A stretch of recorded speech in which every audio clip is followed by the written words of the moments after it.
Well, from the moment it was announced that Duchess Catherine had gone into labor this morning, the media frenzy surrounding the royal birth went into overdrive. The subject accounted for 7 of the top 10 trending topics on Twitter within a couple of hours. Is this history in the making or just another example of our celebrity-obsessed culture? John Pollock is a history professor from Madison College and an expert on pop culture, and Katie Culver is an associate professor of journalism at the UW-Madison. Welcome back to both of you. Thank you. John, let's talk about the historical perspective of this. Why is this such big news in this country? Well, I think in the U.S. we don't have a royal family. I think that's one of the reasons that celebrity culture is so big here, is there's some kind of need in a culture to have those figures that are sort of above everybody, that are kind of above the law in some fashion. And so in the U.S. we've always had this fashion for this interest in the royals, even though we have no royalty ourselves.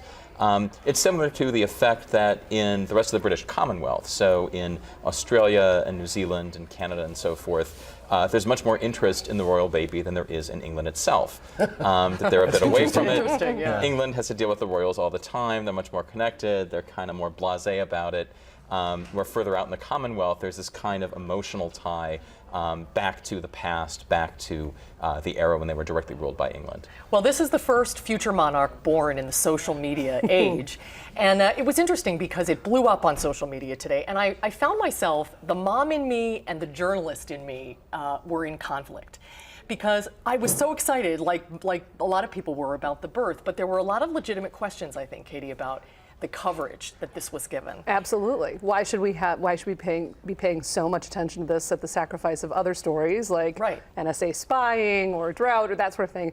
And so why is it getting this much attention? And that was actually the interesting thing for me on social media today, was the pushback on it, you know, tweeting at CBS saying, how can you possibly be spending this much time? Or at ABC saying, you're taking an hour out of the afternoon to cover this.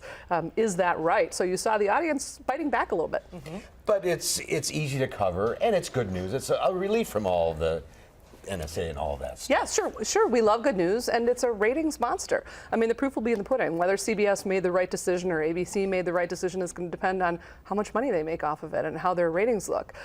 It's interesting that technology does give us some affordances, though. The Guardian, which is a British newspaper, has a very, very prominent website, and they have a button on their website that you can push to turn on or off the royal birth news. It says, are you a royalist or not? Yes or no? And you can just click it off. So technology helps. But it's such pageantry. I mean, we're seeing the video here, and the people are so excited, and you know that town crier. Oh yeah, just like when Matthew was born, the town crier came out with the horns. It's tough not to be drawn to it. It's tough. It's tough. It's tough, and I think it also, Susan, it gets back to what you said about being a mom and a journalist, that in contrast to a story like NSA wiretapping, which is super complex and is really, you have to wade into the weeds of what's the difference between a citizen and an informer, and what exactly does citizenship entail, and what do we expect from our government in terms of safety and protection versus the right to be left alone.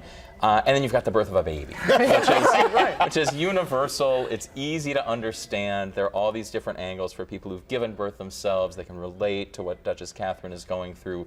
For people who haven't, they're thinking about the succession, that this baby's the third in line to the British throne, and so is potentially King of England someday. And it's just a very simple kind of story, as opposed to more complex stories that really require a great deal of work on both the journalist and the viewer. And I would say to people that say, I can't stand this, I don't want to hear any more about it, then don't watch, don't read about it. Well, that's easier said than done in this age, though. Absolutely. In fact, I have a number of curmudgeons in my own social media feed today objecting to people pushing too much pound royal baby at them.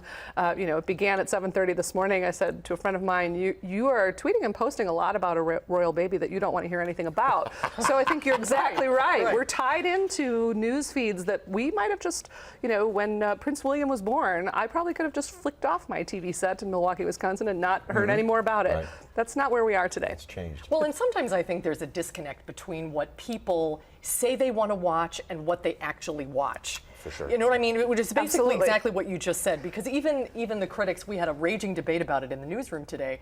When the announcement came down, we were all kind of sort of swept up in the excitement of it. So I don't know. Maybe it says something. Well, now the naming is coming. We got that to look forward to. And then the clothes. There we go. And then the clothes. Thanks for being with us today. Thanks. Always Great fun. discussion, you guys. Good to see you. Thanks.